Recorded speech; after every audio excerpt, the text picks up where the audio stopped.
Good morning 7 class. Hello everyone, आप सब कैसे हो। हमारा चैप्टर चल रहा है lesson number 7। The name of the lesson is water. अभी तक हमने पढ़ा था कि अर्थ पर 79% लैंड है और 21% 71% वाटर है और 29% लैंड है। ऊपर से स्पेस से देखने पर अर्थ नीली दिखती है, इसीलिए अर्थ को हम ब्लू प्लैनेट कहते हैं। उसके बाद आपको मैंने बताया था वाटर साइकिल क्या होती है, distribution of water on earth क्या होता है, टेम्परेचर ऑफ ओशियन वाटर पढ़ा था हमने। उसके बाद हमने पढ़ा था सैलेंटली ऑफ ओशियन वाटर हमेशा साल्टी क्यों रहता है, ओशियन सर्कुलेशन।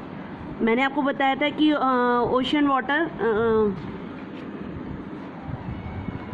ओशियन वाटर जो है हमेशा मूव करता रहता है कंटिन्यूसली, इसीलिए हम इसको ऑलवेज मूव करता रहता है, इसीलिए हम इसको 3 पार्ट में डिवाइड करते हैं। सबसे पहले waves, number 2 tides and number 3 current. Clear किया था ना मैंने। वाइड वेव्स, टाइड और करंट आर ड्राइव द जो हमेशा मूवमेंट होती है। अब हम स्टार्ट करेंगे वेव्स क्या होती हैं। When the water on the surface of a sea, जो वाटर होता है सी का ऊपर ओशियंस और राइज हमेशा अल्टरनेट गिरता रहे, ऊपर नीचे करता रहता है, उसको हम वेव कहते हैं। लाइक दिस, ऐसे दिखाते हैं ना हम। जब वाटर जो होता है सरफेस ऑफ सी, जो ओशियंस का सरफेस ऊपर का सी, उसका जो वाटर होता है वो हमेशा राइज ऊपर और नीचे गिरता रहता है, उसको हम वेव कहते हैं। विंड कॉजेज वेव, विंड की वजह से वेव्स, लहरें इधर से उधर सरफेस ओशियन पर ऊपर नीचे करती हैं। स्ट्रॉन्ग विंड जो होती है वो कारण होती है बिग वेव का, यानी जो बहुत भारी हवा होती है, जो तेज़ हवा होती है, उसकी वजह से विंड्स वो स्ट्रॉन्ग वेव्स का मोस्ट इम्पॉर्टेंट रीज़न होता है। वेव्स जो है मेन कारण है कॉज बाय विंड्स, ठीक है। अर्थक्वेक और ग्रेविटेशनल फोर्स भी जो है और वो भी वेव्स का कारण है। Waves of water do not, जो वेव्स होती हैं यानी उनका जो वाटर है वो हॉरिजेंटली मूव नहीं करता है, they only move up and down, यानी जो वेव्स होती हैं वो जहाँ ऊपर नीचे मूव करती हैं। राइज और फॉल जो है वाटर का, उसको हम वेव में रिप्रेजेंट, यानी जो हाई पॉइंट होता है, ऊंचा पॉइंट होता है, उसको क्रेस्ट कहते हैं, और जो लो पॉइंट होता है उसको हम ट्रफ्स कहते हैं। समझ में आ गया। ये देखिए, जो हाई पॉइंट होता है इसको हम क्रेस्ट कहते हैं और जो लो पॉइंट होता है इसको ट्रफ कहते हैं। हाँ, और उसके बाद आता है आपका the horizontal distance between 2 consecutive crest और ट्रफ इज कॉल्ड वेवलेंथ, और vertical distance between the crest and the trough is called wave height. जो क्रेस्ट और ट्रफ के बीच में कंसेक्टिव बिटवीन 2, उसको हम वेवलेंथ कहते हैं, यानी ऐसे। ये देखिए, ये क्रेस्ट और ट्रफ के बीच में जो ये डिस्टेंस होता है इसको हम वेवलेंथ कहते हैं। अब आता है देखो हॉरिजेंटल है ना ये डिस्टेंस, इसको हम वेवलेंथ कहते हैं, और जो वर्टिकल डिस्टेंस होता है यानी ये ऐसे क्रस्ट और ट्रफ के बीच में जो डिस्टेंस होता है वर्टिकल, उसको हम वेव हाइट कहते हैं, ऐसे। ठीक है, समझ में आ गया। जो इस तरह का डिस्टेंस होता है क्रस्ट और ट्रफ के बीच में, उसको वेवलेंथ कहते हैं, और जो इस टाइप का डिस्टेंस होता है उसको हम वेव हाइट कहते हैं।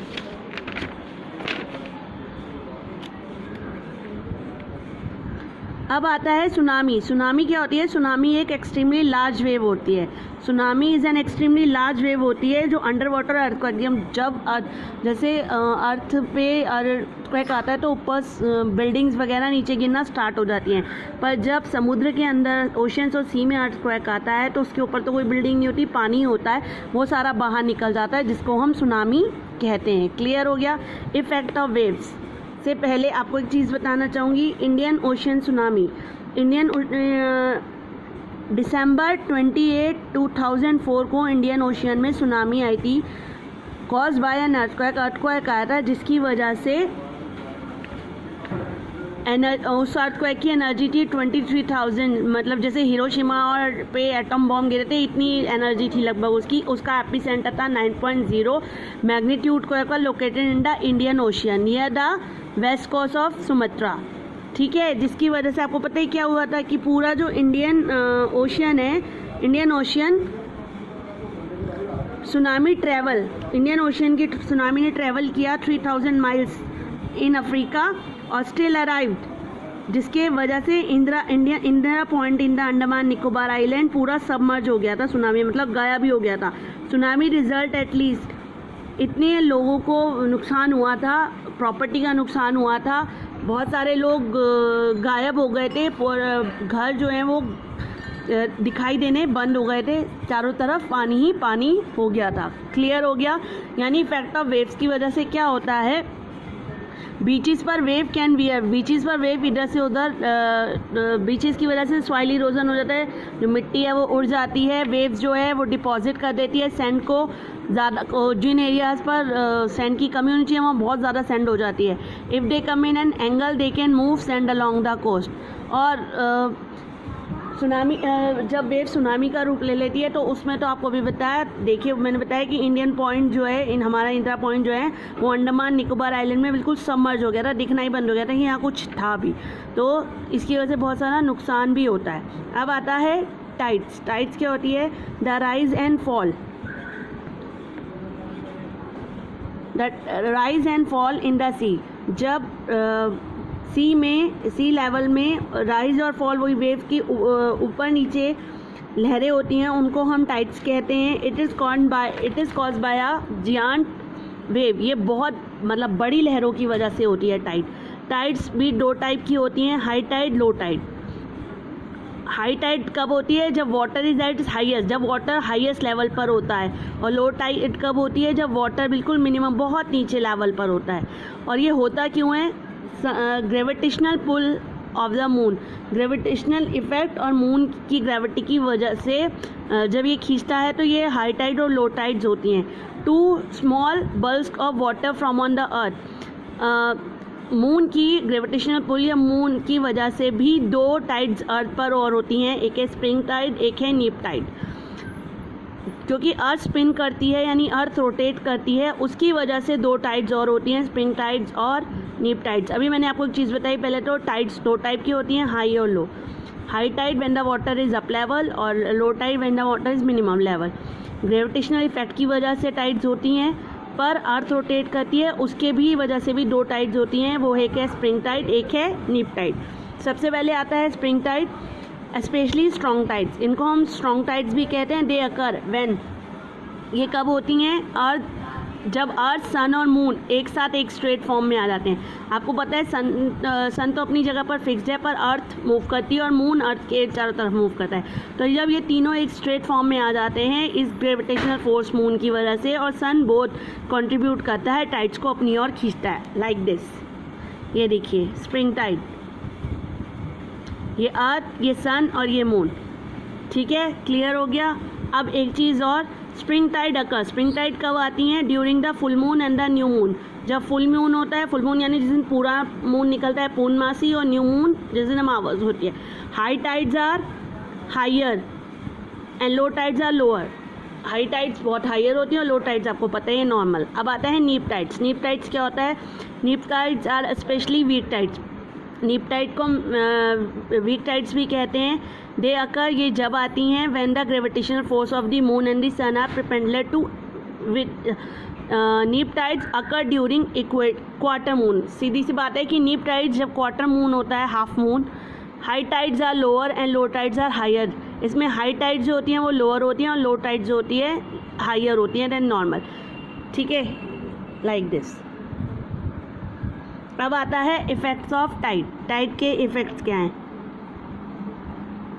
High tide help in, high tides जो है मदद करती है नेविगेशन में, यानी जो समुद्र में लोग जहाज़ लेकर उतरते हैं उन्हें एक जगह से दूसरी जगह जाने के लिए हाई टाइड्स की ज़रूरत होती है। They raise the water level close to the shore, वो वाटर लेवल मतलब समुद्र के जहाज़ को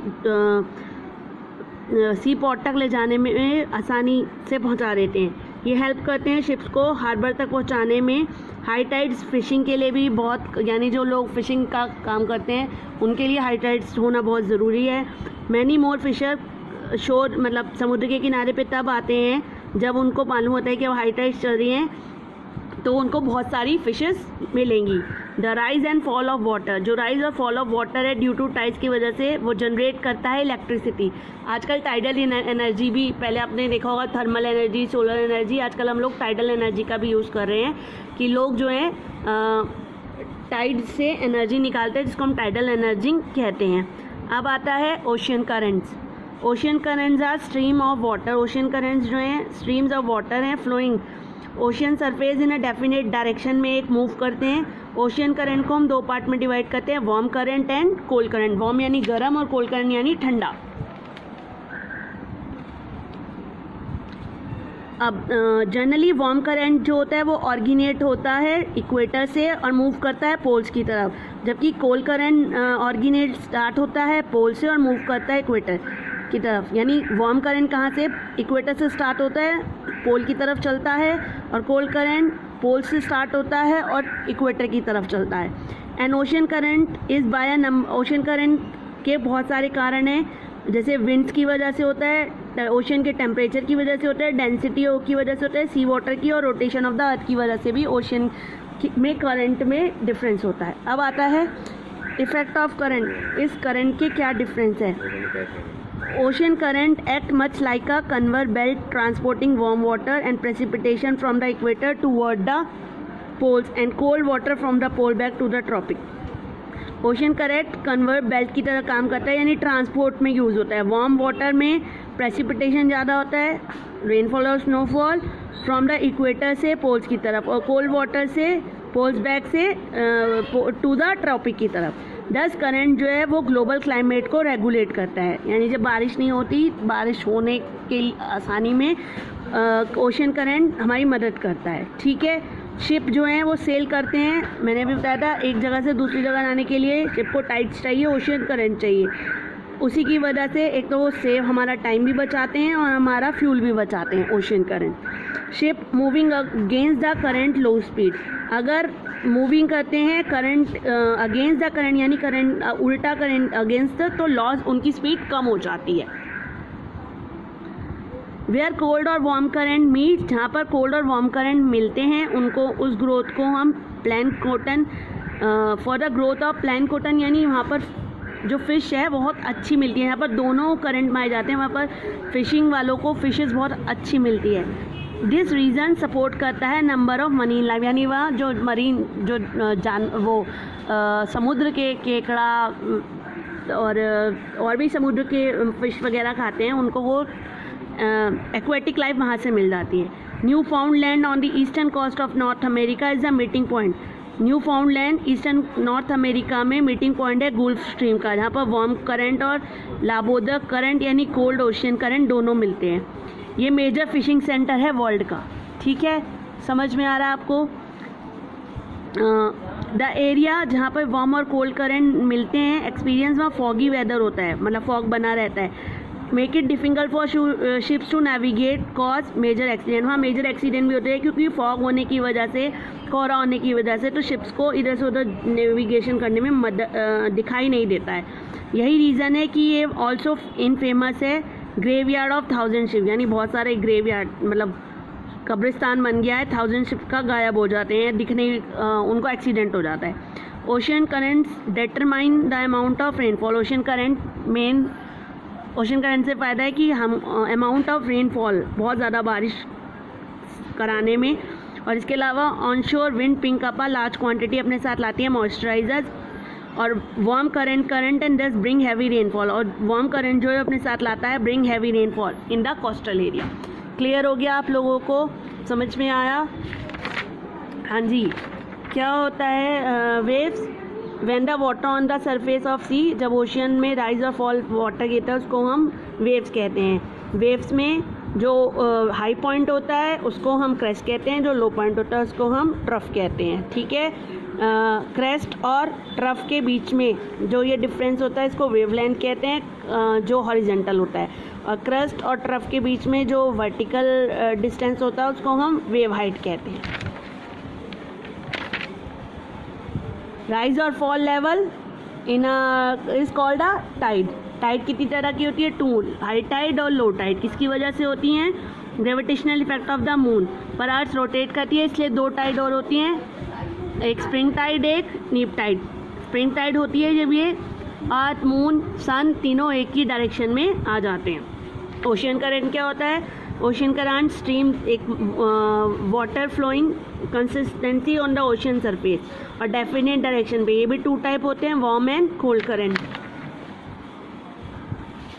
वार्म करंट कहाँ से ऑरिजिनेट होता है? इक्वेटर से पोल्स की तरफ, और कोल्ड करंट ऑरिजिनेट होता है पोल से इक्वेटर की तरफ। ठीक है, क्लियर हो गया इतना आपको? चलिए, now I finished my chapter. आप लोगों को 2 ड्रॉ बनाने हैं, एक तो ये पेज नंबर 59 पे movement of the sea waves, और एक 61 पे spring tides and neap tides. Okay, चलिए, now finish my class. Okay, have a nice day.